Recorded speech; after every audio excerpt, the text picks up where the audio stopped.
ಎಲ್ರಿಗೂ ನಮಸ್ತೆ. ಶ್ರೀ ರಾಘವೇಂದ್ರಾಯ ನಮಃ, ಶ್ರೀ ಗುರುಭ್ಯೋ ನಮಃ. ತುಂಬಾ ಜನ ಅಕ್ಕ ನಮ್ಮ ರಾಯರಿಗೆ ಮುಡುಪು ಕಟ್ಟೋದ್ರ ಬಗ್ಗೆ ಹೇಳ್ಕೊಡಿ ಅಂತ ತುಂಬಾ ಜನ ಕೇಳ್ತಾನೆ ಇದ್ದೀರಾ. ನನಗೆ ಟೈಮ್ ಇರ್ಲಿಲ್ಲ. ಅದ್ರಲ್ಲೂ ಒಬ್ರಂತೂ ಇವತ್ತು ಈಗ ಏಕಾದಶಿ ಪೋಸ್ಟ್ ಮಾಡಿದಿನಲ್ಲ, ಅದ್ರಲ್ಲಂತೂ ಅಕ್ಕ ಯಾಕಕ್ಕ ನೀವಿನ್ನ ಮುಡುಪು ಕಟ್ಟೋದ್ರ ಬಗ್ಗೆ ವಿಡಿಯೋ ಮಾಡಿಲ್ಲ ಅಂತ ಏನ್ ಜೋರ ಕೇಳ್ತಾರೆ.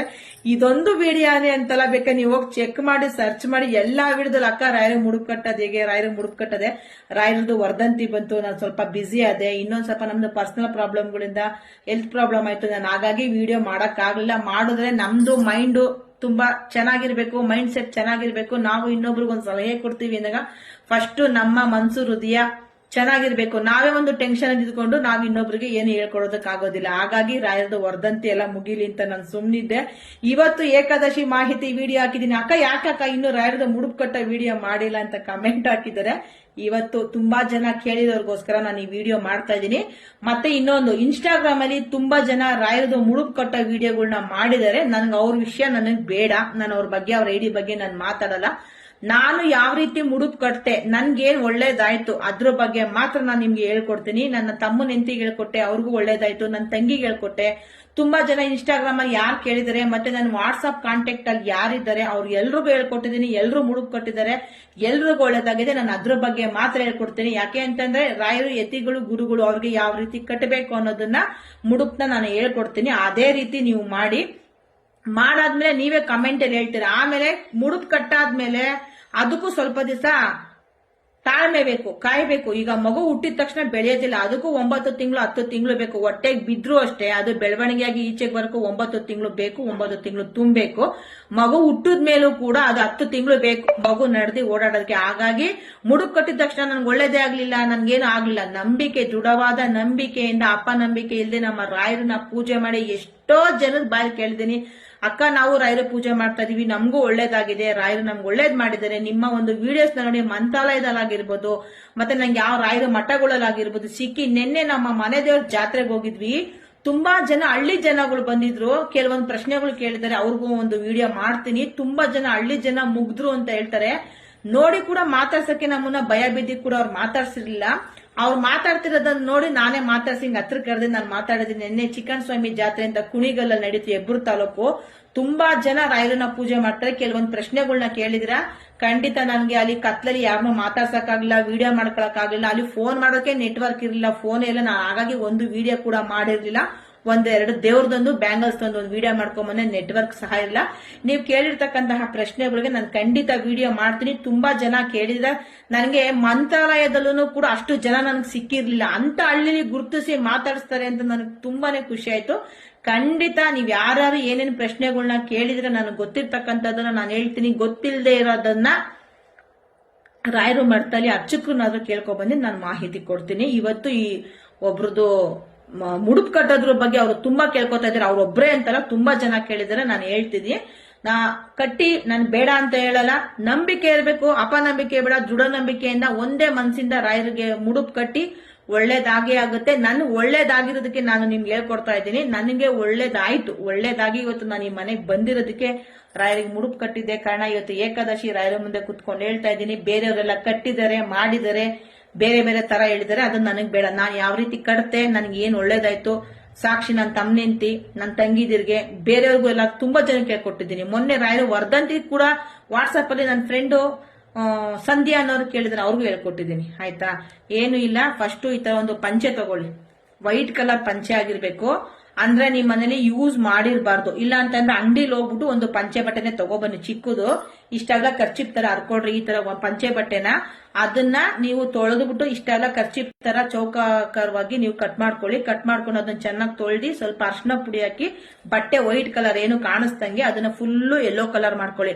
ಮುಡುಪಿ ಇವಾಗ ಕಟ್ತೀನಿ ಅಂದಾಗ ಮಾಡ್ಕೊಳಕ್ ಹೋಗ್ಬೇಡಿ. ಹಿಂದಿನ ದಿವಸನೇ ಅದನ್ನ ತ್ಯಾವ ಎಲ್ಲ ಒಣಗೋಗಿರ್ಬೇಕು. ಯಾಕೆಂತಾನೆ ನಾವು ಅದೊಳಗೆ ಹಾಕ್ದಾಗ ಬೂಸ್ಟ್ ಬರಬಾರ್ದು. ಯಾಕೆಂದ್ರೆ ನಾವು ಮಂತ್ರಾಕ್ಷತೆ ಗಂಧ ಎಲ್ಲ ಹಾಕೋದ್ರಿಂದ ಹಿಂದಿನ ದಿವಸನೇ ಅದನ್ನ ಆಕಾರವಾಗಿ ಹರ್ಕೊಂಡು ತೊಳ್ದಿ ಅರ್ಶಿನ ಬಟ್ಟೆ ಮಾಡಿ ಒಣಗಿಸಿ ಎತ್ತಿಟ್ಕೊಳ್ಳಿ. ನಾವೇನೇ ಒಂದು ಒಳ್ಳೆ ಕೆಲಸ ಮಾಡ್ಬೇಕು ಅಂದ್ರೆ ಸೂರ್ಯ ಉದಯ ಆಗ್ತಾ ಇರ್ಬೇಕು. ಸೂರ್ಯ ಹೆಂಗೆ ಕೆಳಗಡೆಯಿಂದ ಮೇಲ್ಗಡೆಗೆ ಹುಟ್ಟುತ್ತಾ ಇರ್ತಾನೆ, ಆ ರೀತಿ ಮಾಡ ನಾವು ಹಾಗೆಯೇ ಮೇಲಕ್ಕೆ ಹೋಗ್ತೀವಿ. ಏನೇ ಒಂದನ್ನ ಸೂರ್ಯ ಮುಳುಗೋವಾಗ ಮಾಡಿದ್ರೆ ಅಷ್ಟು ಏಳ್ಗೆಗಳು ಆಗೋದಿಲ್ಲ. ಸೂರ್ಯ ಉದಯ ಆಗುವಾಗ ಬೆಳಗಿನ ಜಾವದಲ್ಲಿ ಮಾಡಿದ್ರೆ ತುಂಬಾನೇ ಒಳ್ಳೇದು. ಆದಷ್ಟು ಗುರುವಾರನೇ ಈ ಮುಡುಪ್ನ ಕಟ್ಟಿ. ತುಂಬಾ ಜನ ಏಕಾದಶಿ ದಿವಸ ಕಟ್ಟಬಹುದಾ ಅಂತ ಹೇಳಿದ್ರೆ ಏಕಾದಶಿ ದಿವಸ ಬೇಡ, ನಮ್ಮ ರಾಯರು ಉಪವಾಸ ಇರ್ತಾರೆ, ಅವರು ಯತಿಗಳು ಗುರುಗಳು, ಆವತ್ತಿನ ದಿವಸ ಏನು ಮಾಡೋದ್ ಬೇಡ. ಯಾಕೆಂದ್ರೆ ನಮ್ಮ ರಾಯರಿಗೆ ಹಾಲು ಹಣ್ಣು ಹೂವಿನ ಅಲಂಕಾರ ಏನು ನೈವೇದ್ಯ ಮಾಡೋ ಹಾಗಿಲ್ಲ. ಹಾಗಾಗಿ ಏಕಾದಶಿ ದಿವಸ ಯಾರು ರಾಯರಿಗೆ ಮುಡುಪ್ನ ಕಟ್ಟೋದಕ್ಕೆ ಹೋಗ್ಬೇಡಿ. ನಾನು ವಿಡಿಯೋ ಮಾಡ್ತೀನಿ, ಸೇವ್ ಮಾಡಿಟ್ಕೊಳ್ಳಿ. ಯಾರಿಗೆಲ್ಲ ವಿಡಿಯೋ ಬರುತ್ತೆ, ನನ್ನ ಫಾಲೋ ಮಾಡ್ಕೊಂಡಿರೋರಿಗೆ ಖಂಡಿತ ವಿಡಿಯೋ ಬರುತ್ತೆ. ಯೂಟ್ಯೂಬ್ ಅಲ್ಲೂ ಅಪ್ಲೋಡ್ ಮಾಡ್ತೀನಿ. ಇಲ್ಲಿ ಇನ್ಸ್ಟಾಗ್ರಾಮ್ ಅಲ್ಲಿ ನಿಮ್ಗೆ ವಿಡಿಯೋ ಹುಡ್ಕೋದಕ್ಕೆ ಆಗೋದಿಲ್ಲ. ಯೂಟ್ಯೂಬ್ ಅಲ್ಲಿ ಕಮ್ಮಿ ವಿಡಿಯೋ ಇರೋದ್ರಿಂದ ಹುಡುಕ್ಬೋದು. ಯೂಟ್ಯೂಬ್ ಅಲ್ಲೂ ಅಷ್ಟೇ. ನನ್ನ ಇನ್ಸ್ಟಾಗ್ರಾಮ್ ಬಯೋನಲ್ಲಿ ಯೂಟ್ಯೂಬ್ ಲಿಂಕ್ ಇದೆ. ಇಲ್ಲಾಂದ್ರೆ ಪೂರ್ಣಿಮೆ ವೆಂಕಟೇಶ್ ಅಂತ ಸರ್ಚ್ ಮಾಡಿದ್ರೆ ನಮ್ಮ ಐಡಿ ಸಿಗುತ್ತೆ. ಅಲ್ಲೂ ಹಾಕ್ತೀನಿ, ಇಲ್ಲೂ ಹಾಕ್ತೀನಿ. ಅಕಸ್ಮಾತ್ ಏನಾದ್ರು ನಿಮ್ಗೆ ಹುಡ್ಕಕ್ ಆಗಲ್ಲ ಅಂತಂದ್ರೆ ಪಿನ್ ಮಾಡ್ತೀನಿ. ವಿಡಿಯೋನ ನೀವು ಸೇವ್ ಮಾಡಿ ಇಟ್ಕೊಳ್ಳಿ. ನೀವು ಯಾವಾಗನ ಕಟ್ಟಿ. ಏಕಾದಶಿ ಇವತ್ತಿನ ದಿವಸ ಕಟ್ಟಕ್ ಹೋಗ್ಬೇಡಿ. ಮೊನ್ನೆನೇ ಯಾರೋ ಕೇಳಿದ್ರು ವರ್ಧಂತಿ ದಿವಸ ಅಂತ. ವರ್ಧಂತಿ ದಿವಸ ನಾವು ರಾಯರಿಗೆ ಹಾಲು ಹಣ್ಣು ಎಲ್ಲ ಇಟ್ಟು ಪೂಜೆ ಮಾಡೋದ್ರಿಂದ ಕಟ್ಬೋದು. ಈ ರೀತಿ ಒಂದು ಪಂಚೆ ಬಟ್ಟೆನ ತಗೊಂಡು ಅದನ್ನ ಅರ್ಶನ ಬಟ್ಟೆ ಮಾಡಿ ಇಟ್ಕೊಳ್ಳಿ. ಅದಕ್ಕೆ ಏನ್ ಮಾಡ್ಬೇಕು ಅಂತಂದ್ರೆ ಫಸ್ಟ್ ನೀವೇನ್ ಮಾಡ್ಬೇಕು, ಬಟ್ಟೆನ ಈ ತರದ ಒಂದು ತಟ್ಟೆ ತಗೋಬೇಕು. ರಾಯರಿಗೆ ಅಲಂಕಾರ ಎಲ್ಲ ಮಾಡ್ಬಿಡಿ. ಅಲಂಕಾರ ಎಲ್ಲ ಮಾಡಿ ಒಂದು ದೀಪ ಹಚ್ಚಿ ದೇವರ ಹತ್ರ ಪ್ರಾರ್ಥನೆ ಮಾಡ್ಕೊಳ್ಳಿ. ಈ ತರ ಒಂದು ತಟ್ಟೆನಲ್ಲಿ ಆ ಬಟ್ಟೆನ ಹಾಸ್ಕೊಳ್ಳಿ. ಬಟ್ಟೆನ ಹಾಸ್ಕೊಂಡು ಫಸ್ಟ್ ಗಂಧ ಅಂತಂದ್ರೆ ತ್ಯಾವ ಮಾಡೋದು ಇಡ್ಬೇಡ್ರಿ. ಗಂಧನ ಒಂದ್ ಸ್ವಲ್ಪ ಗಂಧ ಹಾಕಿ, ಅರ್ಶನ ಹಾಕಿ, ಕುಂಕುಮ ಹಾಕಿ, ನೋಡಿ ಮಂತ್ರಾಕ್ಷತೆ ನಿಮ್ಗೆ ತೋರ್ಸೋದಕ್ಕೆ ಅಂತಾನೆ ಎತ್ಕೊಂಡಿದೀನಿ. ಸ್ವಲ್ಪ ಮಂತ್ರಾಕ್ಷತೆ ನೋಡಿ, ಒಂದ್ ಸ್ವಲ್ಪ 10 ಕಾಳು 15 ಕಾಳು ಅಷ್ಟು ಮಂತ್ರಾಕ್ಷತೆ ಹಾಕಿ, ಆಮೇಲೆ ಮಂತ್ರಾಕ್ಷತೆ ಹಾಕಿ ಒಂದ್ ಸ್ವಲ್ಪ ತುಳಸಿ, ಒಂದ್ ಸ್ವಲ್ಪ ಹೂವು ಹಾಕಿ, ಮತ್ತೆ ಇದೇ ತರ ಕಾಯಿನ್ಗಳು ಅಂದ್ರೆ ಆಮೇಲೆ ಯಾರೂನು ಅಷ್ಟೇ 10 ರೂಪಾಯಿ ಕಾಯಿನ್ ಹಾಕ್ಬಿಟ್ಟು 1 ರೂಪಾಯಿ ಆ ತರ ಹಾಕೋದಕ್ಕೆ ಹೋಗ್ಬಾರ್ದು. ಇದೇ ತರ ಬಿಡಿ ಕಾಯಿನ್ಗಳು ನೋಡ್ರಿ, ಇದೇ ತರ ಚಿಕ್ಕದು 1 ರೂಪಾಯಿ ಕಾಯಿನ್ ಬರುತ್ತಲ್ಲ, ಈ ತರದ್ದು 21 ಕಾಯಿನ್ ತಗೊಳ್ಳಿ. 21 ಕಾಯಿನ ತಗೊಂಡು ಒಂದು ಬಟ್ಟೆಗೆ ಫಸ್ಟ್ ರಾಯರ ಹೆಸರಲ್ಲಿ ಶ್ರೀ ರಾಘವೇಂದ್ರಾಯ ನಮಃ, ತಂದೆ ನನ್ನಪ್ಪ ನನ್ಗೆ ಈ ರೀತಿ ಒಂದು ಮುಡುಪಿಗೆ ಒಂದೇ ಬೇಡಿಕೆ. ನೀವು ಒಂದು ಮುಡುಪ್ನ ಕಟ್ಟಿ 51 ಬೇಡಿಕೆ ಮಾಡ್ಕೋಬಾರ್ದು ಅಂತ, ಒಂದು 5 ಒಂದು 10 ಮಾಡ್ಕೋಬಾರ್ದು. ಒಂದು ಮುಡುಪಿಗೆ ಒಂದೇ ಬೇಡಿಕೆ ಮಾಡ್ಕೋಬೇಕು. ಬಟ್ಟೆ ಹಾಸಿ, ಈ ತರ ತಟ್ಟೆ ಮೇಲೆ ಬಟ್ಟೆ ಹಾಸಿ ಫಸ್ಟ್ ಅರ್ಶನ, ಕುಂಕುಮ, ಗಂಧ, ಮತ್ತೆ ಸ್ವಲ್ಪ ಹೂವು, ಮತ್ತೆ ಇದು ಒಂದು ತುಳಸಿ ದಳ ಹಾಕಿ 21 ಕಾಯಿನು, 1 ರೂಪಾಯಿದು 21 ಕಾಯಿನ್ ಇರಬೇಕು. 10 ರೂಪಾಯಿ 2 ಕಾಯಿನ್ ಹಾಕಂಗಿಲ್ಲ, 5 ರೂಪಾಯಿ 4 ಕಾಯಿನ್ ಹಾಕಿ 1 ರೂಪಾಯಿ ಕಾಯಿನ್ ಹಾಕಂಗಿಲ್ಲ. 21 ಕಾಯಿನ್ ಹಾಕ್ಬೇಕು. 1 ರೂಪಾಯಿದು ಸರಿಯಾಗಿ ನೆನ್ಪಿಟ್ಕೊಳ್ಳಿ. ಹಾಕ್ಬಿಟ್ಟು ಅದಕ್ಕೆ ಮಂತ್ರಾಕ್ಷತೆ ಎಲ್ಲ ಹಾಕಿ ಅದನ್ನ ಒಂದು 3 ಗಂಟೆ ಹಾಕಿ ಅದಕ್ಕೆ ಅರ್ಶನ ಕುಂಕುಮ ಇಟ್ಟು ಇದೇ ತರ ಬಟ್ಲುಗಳು ಬರುತ್ತೆ. ಸ್ಟೀಲ್ ಬಟ್ಲಾಗಿರ್ಬೋದು, ಒಂದ್ ಏನಾಗಿರ್ಬೋದು, ರಾಯರ ಹತ್ರ ಇಟ್ಟು ಆ ಮುಡುಪ್ನಲ್ಲಿ ಇಕ್ಕಿ ಆಮೇಲೆ ರಾಯರಿಗೆ ಧೂಪ ದೀಪ ಸಾಂಬ್ರಾಣಿ ಎಲ್ಲ ಬೆಳಗಿ, ರಾಯರೇ ನಾನು ಈ ರೀತಿ ಒಂದು 9 ದಿವಸದ ವ್ರತ ಹಿಡಿದಿದ್ದೀನಿ. ಈ ವ್ರತಾಚರಣೆ ನಾನು ಇವತ್ತು ಮಾಡ್ತಾ ಇದ್ದೀನಿ. ನನ್ಗೆ ಈ ಕಾರ್ಯನ ನೆರವೇರಿಸ್ಕೊಡಪ್ಪ ತಂದೆ ರಾಯರೇ ಅಂತ ಹೇಳಿ ಈ ಬಟ್ಲಲ್ಲಿ ಇಕ್ಕಿ ಆ ರಾಯರಿಗೆಲ್ಲ ಬೆಳಗಿ ಸಾಂಬ್ರಾಣಿ, ಎಣ್ಣೆ ಬತ್ತಿ, ತುಪ್ಪದ ಅರ್ತಿ ಎಲ್ಲ ಬೆಳಗಿ ರಾಯರಿಗೆ ಯಾವುದೇ ಕಾರಣಕ್ಕೂ ಫೋಟೋಗೆ ಕುಂಕುಮ ಹಚ್ಚೋಂಗಿಲ್ಲ. ರಾಯರಿಗೆ ಯಾವುದೇ ಕಾರಣಕ್ಕೂ ಗಂಧದ ಕಡ್ಡಿ ಬೆಳಗೋ ಆಗಿಲ್ಲ. ನೆನ್ಪಿಟ್ಕೊಳ್ಳಿ, ತುಂಬಾ ವಿಡಿಯೋಸ್ ಬರ್ತಾ ಇದೆ. ರಾಯರಿಗೆ ಕುಂಕುಮ ಇಡ್ತಾ ಇದ್ದೀರಾ, ರಾಯರು ಎತ್ತಿಗಳು ಗುರುಗಳು ಕುಂಕುಮ ಇಡೋ ಆಗಿಲ್ಲ. ಗಂಧ ಇಡ್ಬೋದು. ಮತ್ತೆ ಒಂಥರ ಕಪ್ಪು ಕಲರ್ದು ಬೊಟ್ಟು ಬರುತ್ತೆ, ಅದು ಯಾವ ರೀತಿ ಮಾಡೋದು ಅಂತ ನಾನು ಇನ್ನೊಂದು ದಿವಸ ಹೇಳ್ತೀನಿ. ಆ ರೀತಿ ಮಾಡಬೇಕು. ಅದನ್ನೆಲ್ಲ ಮಾಡಿ ಕಟ್ಟಿ ರಾಯರ ಹತ್ರ ಇಕ್ಕಿ ಬೇಡ್ಕೋಬೇಕು. ನೀವೇನೇ ಒಂದು ಅರ್ಕೆ ಸಲ್ಲಿಸಿದ್ರುನು, ನೀವೇನೇ ಒಂದು ನಮ್ಮ ರಾಯರಿಗೆ ಏನೇ ಮಾಡಿದ್ರು ಫಸ್ಟ್ ವಾದೀಂದ್ರ ತೀರ್ಥರಿಗೆ ಹೇಳ್ಬೇಕು.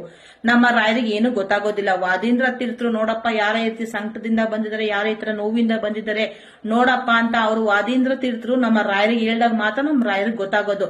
ಆಮೇಲೆ ಮುಡುಪ್ನ ಕಟ್ಟಿ 9 ದಿವಸ ಬೆಳಗಿನ ಜಾವ ಕಟ್ಟಾದ್ಮೇಲಿಂದ ಡೈಲಿ ಬೆಳಗ್ಗೆ ಸಾಯಂಕಾಲ ಡೈಲಿ 9 ದಿವಸನು ಪೂಜೆ ಮಾಡಿ. ಅದಕ್ಕೆ 9 ದಿವಸ ನಾನು ವ್ರತ ಮಾಡ್ತಾ ಇದ್ದೀನಿ ಅಂತ ಸುಮ್ನೆ ಇರೋದಕ್ಕೆ ಹೋಗ್ಬೇಡಿ. ನಿಮ್ಮ ಮನೆ ಹತ್ರ ರಾಯರು ಮಠಗಳಿತ್ತು ಅಂತಂದ್ರೆ ಹೋಗಿ ಹೆಂಗೋ 9 ದಿವಸ ವ್ರತ ಹಿಡಿದಿರ್ತೀರಾ, ನಮ್ಮ ರಾಯರಿಗೆ ಹೆಜ್ಜೆ ನಮಸ್ಕಾರ ಹಾಕಿ, ಇಲ್ಲ ಅಂತಾನೆ ಬೆಲ್ಲು ದೀಪದೊಳಗೆ ತುಪ್ಪದ ಅರ್ತಿ ಒಂದು ತಟ್ಟೆಗೆ ಅಕ್ಕಿ ಹಾಕೊಂಬಿಡಿ, 2 ಬೆಲ್ಲ ಇಕ್ಕಿ, ಅದು ತುಪ್ಪದ ಬತ್ತಿ ಇಕ್ಕಿ, ಹೂವಗಳಿಕ್ಕಿ, 2 ಎಲೆ 2 ಅಡಿಕೆ ಬಾಳೆಹಣ್ಣು ಇಕ್ಕಿ, ರಾಯರಿಗೆ ಒಂದು 5 ಇಲ್ಲ 11 ಇಲ್ಲ 9 ಇಲ್ಲ 2 ಪ್ರದಕ್ಷಿಣೆ ಹಾಕಿ ರಾಯರ ಹತ್ರ ಬೇಡ್ಕೊಳ್ಳಿ. ಯಾಕೆ ಅಂದ್ರೆ ಮುಡುಪ್ ಕಟ್ಟಿರ್ತೀರಾ, ಡೈಲಿ ಸ್ನಾನ ಪೂಜೆ ಆಗುತ್ತೆ. ಹಂಗೆ ನಿಮ್ಮ ಸೇವೆನ ಸಲ್ಲಬಿಡ್ಲಿ ರಾಯರಿಗೆ. ಹೆಜ್ಜೆ ನಮಸ್ಕಾರನಾದ್ರೂ ಹಾಕಿ, ಇಲ್ಲ ಅಂತಂದ್ರೆ ಬೆಲ್ಲು ದೀಪನಾದ್ರೂ ಹಚ್ಚಿ ಡೈಲಿ ರಾಯರ ಹತ್ರ ಹೋಗಿ. ಆಯ್ತಾ? ಹೋಗಿ ಆದ್ಮೇಲೆ 9 ದಿವಸ ಆ ಮುಡುಪು ದೇವರ ಹತ್ರನೇ ಇರ್ಬೇಕು, ರಾಯರ ಹತ್ರನೇ ಇರ್ಬೇಕು. 10ನೇ ದಿವಸ ಆ ಮುಡುಪ್ನ ತಗೊಳ್ಳಿ.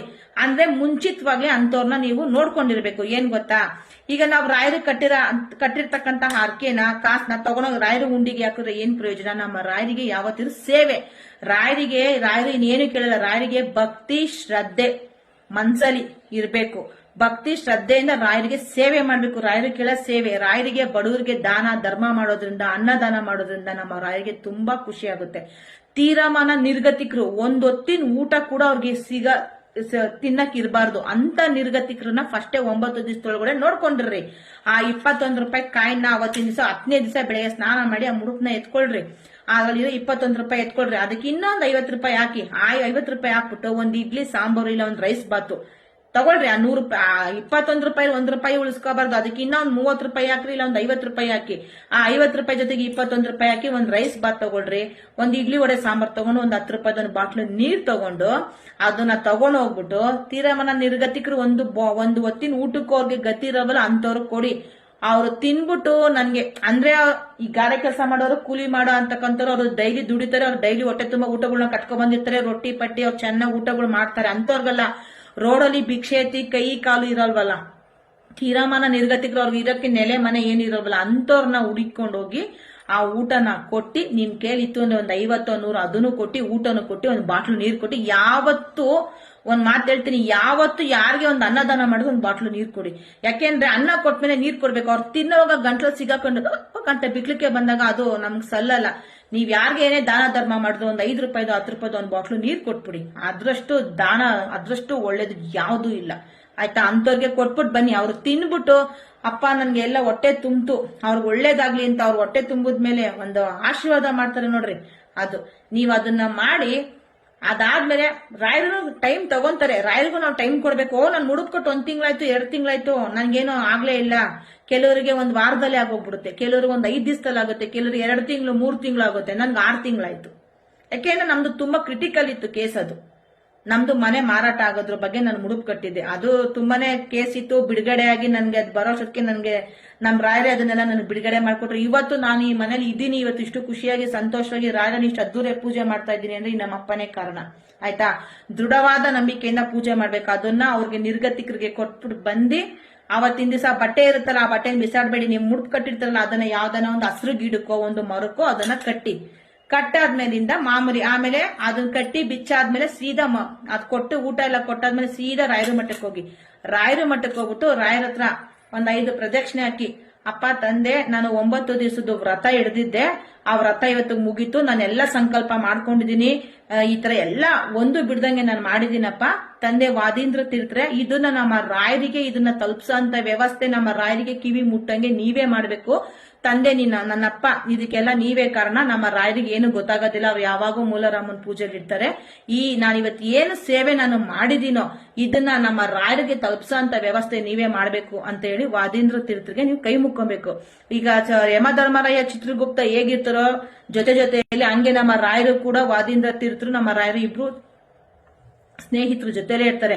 ನೀವು ಮಂತ್ರಾಲಯದಲ್ಲಿ ದರ್ಶನ ಮಾಡ್ಕೊಂಡು ಬಂದ್ಮೇಲೆ ಒಂದು ಬೃಂದಾವನ ಸಿಗುತ್ತೆ, ಆಮೇಲೆ ಒಂದು ವಿಗ್ರಹ ಸಿಗುತ್ತೆ ಬೆಳ್ಳಿದು ನಿಲ್ಸಿರ್ತಾರೆ ನೋಡ್ರಿ ಅವರು. ಮತ್ತೆ ಈ ಕಡೆ ಒಂದು ಬೃಂದಾವನ, ಅದು ವಾದೀಂದ್ರ ತೀರ್ಥರದೆ. ಯಾರು? ಆಮೇಲೆ ಕೆಲವರು ಅದು ಪ್ರಶ್ನೆಗಳನ್ನ ಕೇಳ್ತಾರೆ, ವಾದೀಂದ್ರ ತೀರ್ಥರು ಅಂದ್ರೆ ಯಾರು ಅಂತ. ಅದನ್ನ ಇಲ್ಲೆಲ್ಲೂ ಇಡೋದಕ್ಕಾಗೋದಿಲ್ಲ, ಮಂತ್ರಾಲಯದಲ್ಲಿ ಇಟ್ಟಿದ್ದಾರೆ. ನೀವು ದರ್ಶನ ಮಾಡ್ಕೊಂಡ್ ಬರೋವಾಗ ರಾಯರ ಹತ್ರ ಬೃಂದಾವನ ಮತ್ತೆ ಒಂದು ವಿಗ್ರಹ ನಿಲ್ಸಿದ್ದಾರೆ ನೋಡ್ರಿ, ಅದು ವಾದೀಂದ್ರ ತೀರ್ಥದೆ. ಪಕ್ಕದಲ್ಲಿ ಒಂದು ಬೃಂದಾವನ ಐತೆ, ಇದೈತೆ, ಅಲ್ಲೂ ಕೂಡ ಹೋಗಿ ನೀವು ಬಿಡಕೊಂಬೋದು. ಈ ರೀತಿ ನೀವು ಮುಡುಪ್ ಕಟ್ಟಿದ್ದನ್ನ ತೀರಮನ ನಿರ್ಗತಿಕರಿಗೆ ಕೊಟ್ಬಿಟ್ಟು ಬಂದು ಆ ಬಟ್ಟೆನ ತಗೊಂಡೋಗಿ ಒಂದು ಹಸಿರು ಗಿಡಕ್ಕೆ ಕಟ್ಟಿ ಅವತ್ತಿನ ದಿವಸ ನೀವು ರಾಯರಿಗೆ ಹೋಗಿ ಏನೋ ಒಂದು ಅವತ್ತು 9 ದಿವಸಕ್ಕೆ ನಿಮ್ದು ಮುಗ್ದಿರುತ್ತೆ, ದೀಪ ಹಚ್ಚೋದು ಮುಗಿಸಿ ರಾಯರ ಹತ್ರ ಹೋಗಿ ಬೇಡ್ಕೊಂಡು ಇದನ್ನ ನೀವು ವಾದೀಂದ್ರ ತೀರ್ಥರೆ ನಾವು ರಾಯರ ಪೂಜೆ ಮಾಡ್ಬೇಕಾದ್ರು ಅಷ್ಟೇ ಅಂತೆ. ಫಸ್ಟ್ ನಾವು ಇವಾಗ ನಮ್ಗೆ ಒಂದು MLA ಕೌನ್ಸಿಲರ್ ಹತ್ರ ಹೋದ್ರೆ ನಮ್ಗೆ ಕೆಲಸ ಆಗ್ಬೇಕು ಅಂದ್ರೆ ನಾವು ಡೈರೆಕ್ಟ್ ಆಗಿ MLA ಕೌನ್ಸಿಲರ್ ಹತ್ರ ಹೋಗ್ತೀವಾ? ಇಲ್ಲ, ಫಸ್ಟ್ PA ನ ಮೀಟ್ ಮಾಡ್ತೀವಿ. PA ಹೋಗಿ ಅವ್ರು MLA ಕೌನ್ಸಿಲರ್ಗೆ ಇಂಥವ್ರು ಬಂದಿದ್ದಾರೆ, ಅವ್ರಿಗೆ ಅಪಾಯಿಂಟ್ಮೆಂಟ್ ಕೊಡ್ಬೋದಾ, ಅವ್ರ ನಿಮ್ಮ ಹತ್ರ ಬಿಡ್ಬೋದಾ ಅಂತ ಯಾವ ರೀತಿ ಕೇಳ್ತಾರೆ. ಹಂಗೆ ನಮ್ ರಾಯರನ್ನ ನಾವು ಫಸ್ಟ್ ಮೀಟ್ ಮಾಡ್ಬೇಕು ಅಂದ್ರೆ ಫಸ್ಟ್ ಇವ್ರು ಇಟ್ಕೊಬೇಕು. ನಾವು ಯಾರನ್ನ? ವಾದೀಂದ್ರ ತೀರ್ಥನ ಇಟ್ಕೊಂಡ್ರೆ ನಮ್ಗೆ ಕೆಲಸಗಳಾಗೋದು, ಆಯ್ತಾ? ವಾದೀಂದ್ರ ತೀರ್ಥನ ಕೇಳ್ಕೊಂಡು ಪ್ರಾರ್ಥನೆ ಮಾಡಿ ಇದನ್ನ ನಮ್ ರಾಯರಿಗೆ ಹೇಳೋಂತ ವ್ಯವಸ್ಥೆ ನೀವೇ ಮಾಡ್ಬೇಕು ಅಂತ ಕೇಳಿ. ಆದ್ರೆ ಕಟ್ಟಿ ಎಲ್ಲ ಆದ್ಮೇಲೆ 1 ತಿಂಗಳಾಗುತ್ತೋ 2 ತಿಂಗಳಾಗುತ್ತೋ 5 ತಿಂಗಳಾಗುತ್ತೋ, ನನ್ಗೆ 6 ತಿಂಗಳಾಯ್ತು. ನಮ್ದು ಕ್ರಿಟಿಕಲ್ ಇತ್ತು, ನಮ್ದು ತುಂಬಾ ಲೇಟೇ ಆಯ್ತು. ಕೆಲವರಿಗೆ ನೀವು ಮಾಡೋ ಭಕ್ತಿ ಶ್ರದ್ಧೆ ಪೂಜೆಯಿಂದ ಆದ್ರೂ ಆಗ್ಬಿಡ್ಬೋದು. ನಮ್ದು ಹೊರಗಿತ್ತಿದ್ದು ಜಗಳ ಇದ್ರಲ್ಲಿ ನಮ್ಗೆ ಸ್ವಲ್ಪ ಎಲ್ಲ ಇದಾಗಿ ನಮ್ಗೆ ಲೇಟ್ ಆಯ್ತು. ಕೆಲವರಿಗೆ ನನ್ನ ತಂಗಿಗೆ ಬೇಗ ಆಯ್ತು, 1 ತಿಂಗಳಿಗೆಲ್ಲ ಆಗೋಯ್ತು. ನನ್ನ ತಂಗಿಗೆ ಏನೋ ಬೇಡ್ಕೊಂಡಿದ್ಲು, ಅದು ಆಯ್ತು. ಅಕ್ಕ ನನ್ಗೆ ಆಯ್ತು ಅಂತ ಹೇಳಿದ್ಲು, ಮನೆಗ್ ಬಂದ್ಲು, ಪ್ರಸಾದ ಕೂಡ ಆಯ್ತು, ತುಳಸಿ ಪ್ರಸಾದ ಆಯ್ತು. ಹಿಂಗೆ ಏಕಾದಶಿ ದಿವಸ ಬಂದಿದ್ಲು, ಅವಳಗಾಯ್ತು. ತುಂಬಾನೇ ಎಲ್ಲಾರ್ಗು ಒಳ್ಳೇದಾಗುತ್ತೆ. ಆ ರೀತಿ ಮಾಡಿ ಯಾರು 5 ರೂಪಾಯಿ ಕಾಯಿನ್ 4 ಹಾಕಿ 1 ರೂಪಾಯಿ ಕಾಯಿನ್ ಹಾಕ್ಬೇಡಿ, 10 ರೂಪಾಯಿ 2 ಕಾಯಿನ್ ಹಾಕಿ 1 ರೂಪಾಯಿ ಕಾಯಿನ್ ಹಾಕ್ಬೇಡಿ. ಇದೇ ತರ ಕಾಯಿನ್ಗಳು 21 ಕಾಯಿನ್ ಇಟ್ಕೊಬೇಕು. ಈ ತರ ಚಿಕ್ಕದು ಅರ್ಶನ ಹಾಕಿ, ಕುಂಕುಮ ಹಾಕಿ, ಗಂಧ ಹಾಕಿ, ಒಂದು ತುಳಸಿ ದಳ ಹಾಕಿ ಸ್ವಲ್ಪ ನಮ್ಮ ರಾಯರಿಗೆ ಮಂತ್ರಾಕ್ಷತೆ ಹಾಕಿ 3 ಗಂಟೆ ಕಟ್ಟಿ 9 ದಿವಸ ನಮ್ಮ ರಾಯರಿಗೆ ಬೆಳಗ್ಗೆ ಸಾಯಂಕಾಲ ಪೂಜೆ ಮಾಡಿ. ಅದೇ ಗ್ಯಾಪ್ ಅಲ್ಲೇ ಹೋಗಿ ರಾಯರಿಗೆ ಹೆಜ್ಜೆ ನಮಸ್ಕಾರನು ಹಾಕಿ ಅದೇ ಗ್ಯಾಪ್ ಅಲ್ಲೇ ಹೋಗಿ ಬೇಕಾದ್ರೆ ನೀವು ದೀಪನಾದ್ರೂ ಹಚ್ಬೋದು. ಈ ತರ ಮಾಡಿ ತೀರ್ಮಾನ ನಿರ್ಗತಿಕರಿಗೆ ನೀವು ಕೊಡೋದ್ರಿಂದ ನಿಮ್ಮ ಒಂದು ಏನ್ ಸಂಕಲ್ಪ ಮಾಡ್ಕೊಂಡಿರ್ತೀರೋ ನಿಮ್ಮ ರಾಯರಿಗೆ ಅದು ಎಲ್ಲ ಒಳ್ಳೇದಾಗುತ್ತೆ. ಎಲ್ರಿಗೂ ಒಳ್ಳೇದಾಗಿ. ತುಂಬಾ ಜನ ಕೇಳ್ತಾ ಇದ್ರಿ, ಅದಕ್ಕೋಸ್ಕರ ನೀವು ವಿಡಿಯೋ ಮಾಡಿದೀನಿ. ನೀವು ನಿಮ್ಗೆಲ್ಲ ಒಳ್ಳೇದಾದ್ಮೇಲೆ ಅಕ್ಕ ನಾವ್ ಈ ರೀತಿ ಮುಡುಪ್ ಕೊಡ್ತಾವ್ ನಮ್ಗೆ ಒಳ್ಳೇದಾಯ್ತು ಅಂತ ಬಂದು ನೀವು ಕಾಮೆಂಟ್ ಅಲ್ಲಿ ದಯವಿಟ್ಟು ತಿಳಿಸಿ. ನಾನು ಮಾಡಿದ್ದು ನನ್ಗೆ ಒಳ್ಳೇದಾಯ್ತು.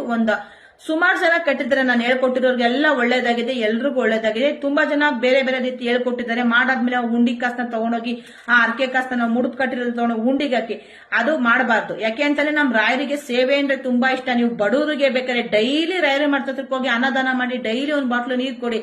ನಮ್ಮ ರಾಯರಿಗೆ ಸೇವೆ ಮಾಡ್ಬೇಕು. ಹಾಗಾಗಿ ನಿಮ್ಗೆ ಏನೇ ಒಂದಿದ್ರು ನಿಮ್ಗೆ ಒಳ್ಳೇದಾಗುತ್ತೆ. ತುಂಬಾ ಜನ ಕೇಳಿದಕ್ಕೋಸ್ಕರ ಈ ವಿಡಿಯೋ ಮಾಡ್ತಾ ಇದ್ದೀನಿ. ವಿಡಿಯೋ ಪೋಸ್ಟ್ ಕೊಟ್ಟಿಟ್ಕೆ ಸೇವ್ ಮಾಡಿ ಇಟ್ಕೊಳ್ಳಿ. ದಯವಿಟ್ಟು ನಿಮ್ದೇನೋ ಒಂದು ಮನೆ ತಗೋಬೇಕಾ, ಒಂದು ಸೈಡ್ ತಗೋಬೇಕಾ, ಮದ್ವೆ ಆಗ್ಬೇಕಾ, ಮಕ್ಳು ಎಜುಕೇಶನ್ ಓದ್ತಾ ಇಲ್ವಾ, ಬರಿತಾ ಇಲ್ವಾ, ನಿಮ್ಗೆ ಏನೇ ಒಂದು ಒಳ್ಳೇದಾಗ್ಬೇಕು ಅಂದ್ರೆ ಸಂಕಲ್ಪ. ಒಂದು ಮುಡುಪಿಗೆ ಒಂದೇ ಬೇಡಿಕೆ, 10-15 ಬೇಡಿಕೆ ಮಾಡ್ಕೋಬಾರ್ದು. ಒಂದು ಮುಡುಪ್ನ ನೀವು ಕಟ್ತೀನಿ ಅಂತಂದ್ರೆ ಒಂದೇ ಬೇಡಿಕೆ. ಇದಾಗಿ ನಿಮ್ಗೆ ನೆರವೇರಿದ್ಮೇಲೆ ಒಂದು 10 ಜನಕ್ಕೆ ಹೇಳ್ಕೊಡಿ. ಕಷ್ಟದಲ್ಲಿರೋರ್ಗೆ ಅವರು ಮಾಡಿ ಎಲ್ರಿಗೂ ಒಳ್ಳೇದಾಗ್ಲಿ. ಯಾಕೆಂತಂದ್ರೆ ಮುಡುಪ್ ಕಟ್ಟೋದು ತುಂಬಾ ಜನ ಕೇಳಿದ್ರೆ ಅಂತ ಮಾಡಿದೀನಿ. ನಿಮ್ಗೆ ಒಳ್ಳೇದಾಯ್ತು ಅಂತ ಒಂದು 10 ಜನಕ್ಕೆ ನೀವು ಹೇಳ್ಕೊಡಿ, ಮಾಡ್ಲಿ.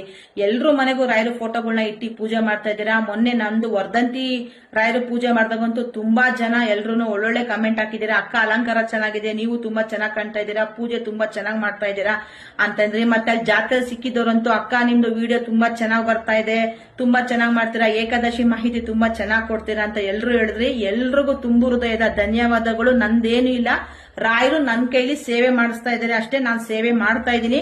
ನನ್ನ ದೇಹದಲ್ಲಿ ಕೊನೆ ಉಸಿರಿರೋ ತನಕ, ನನ್ನ ಕೈಯಲ್ಲಿ ಶಕ್ತಿ ಇರೋ ತನಕ ನಾನು ಸೇವೆ ಮಾಡ್ತೀನಿ ರಾಯರಿಗೆ. ಯಾವುದೇ ಒಂದು ಇದು ಇಲ್ದಿರ ಅಂದ್ರೆ ಮನಸ್ಸಲ್ಲಿ ಏನು ಇಟ್ಕೊಂಡಿದ್ರೆ ನಾನು ರಾಯರ ಸೇವೆ ಮಾಡ್ತೀನಿ. ಯಾವುದೇ ಹೊಟ್ಟೆ ಉರಿ, ದ್ವೇಷ, ಅಸೂಯೆ ಏನೂ ಬೇಡ. ರಾತ್ರಿ ಮಲ್ಕೊಂಡ್ರೆ ಬೆಳಗ್ಗೆ ಎದ್ದೊಳ್ತೀವಿ ಅನ್ನೋ ಗ್ಯಾರಂಟಿನೇ ಇಲ್ಲ. ಅಂತದ್ರಲ್ಲಿ ಈ ಪ್ರಪಂಚದಲ್ಲಿ ದ್ವೇಷ, ಅಸೂಯೆ ಬೇಕಾಗಿಲ್ಲ. ನಮ್ಗೆ ಯಾರನ್ನ ಒಬ್ರು ಆಗ್ ಬರಲ್ವಾ, ಬೇಡ. ನಾವು ಅವ್ರಿಂದ ದೂರನೇ ಇರ್ತೀವಿ. ನಮ್ಗೆ ಅವ್ರ ಸವಾಸನೆ ಬೇಡ. ಇಲ್ಲಿಂದಾನೇ ಕೈ ಮುಗಿದ್ಬಿಡ್ತೀನಿ ರಾಯರ ಕೈ ಮುಗ್ದಂಗೆ. ಆದ್ರೆ ಫೇಕ್ ಅಕೌಂಟ್ಗಳು ಮಾಡ್ಕೊಂಡು ಬ್ಯಾಡ್ ಕಮೆಂಟ್ಗಳೇನ ಹಾಕಕ್ ಯಾರನ್ನ ಬಂದ್ರೆ ನಾನೇನು ಮಾತಾಡಲ್ಲ. ರಾಯರ ಪಾದಕ್ಕೆ ಅರ್ಪಿಸ್ತೀನಿ. ಎಲ್ಲ ರಾಯರು ನೋಡ್ಕೋತಾರೆ. ತುಂಬಾ ಇಂಥವನ್ನೆಲ್ಲ ನಾನು ನೋಡ್ಬಿಟ್ಟಿದೀನಿ. ಯಾರು ಬೇಡ. ನಮ್ಗೆ ಅವ್ರೊಬ್ರು ಆಗ್ ಬರಲ್ವಾ, ಬಿಟ್ಟು ಬಿಡೋಣ. ನಾವ್ ಅವ್ರಿಂದ ದೂರನೇ ಇರೋಣ. ನಮ್ಗೆ ಯಾವ ಸವಾಸನೂ ನಮಗ್ ಬೇಡ ಅಲ್ವಾ. ಎಲ್ರಿಗೂ ಒಳ್ಳೇದಾಗ್ಲಿ. ಎಲ್ರು ಮುಡುಪ್ ಕಟ್ಟಿ ಎಲ್ರಿಗೂ ಒಳ್ಳೇದಾಗ್ಲಿ. ನಿಮ್ ಏನನ್ನ ಕೇಳ್ಕೊಳ್ಳಿ, ಮದ್ವೆ ಬಗ್ಗೆ, ಎಜುಕೇಶನ್ ಬಗ್ಗೆ, ಸೈಟ್ ತಗೊಳ್ಳೋದು, ಮನೆ ತಗೊಳ್ಳೋದು, ಒಂದು ಕಾರ್ ತಗೊಳ್ಳೋದು, ಏನ್ರ ಬಗ್ಗೆ ನನ್ನ ಕೇಳಿ. ಒಂದು ಅರ್ಕೆಗೆ, ಒಂದು ಮುಡುಪಿಗೆ ಒಂದೇ ಅರ್ಕೆ, ಆಯ್ತಾ. ಕ್ಲೀನಾಗಿ ಸೇವ್ ಮಾಡ್ಕೊಳ್ಳಿ. ಕ್ಲೀನಾಗಿ ನೀಟಾಗಿ ಪೂರ್ತಿ ವಿಡಿಯೋ ಕೇಳಿಸ್ಕೊಳ್ರಿ. ಎಲ್ರಿಗೂ ಒಳ್ಳೇದಾಗ್ಲಿ. ಶ್ರೀ ಕೃಷ್ಣಾಯ ನಮಃ, ಶ್ರೀ ಗುರುಭ್ಯೋ ನಮಃ, ಶ್ರೀ ಹರಿಯೇ ನಮಃ.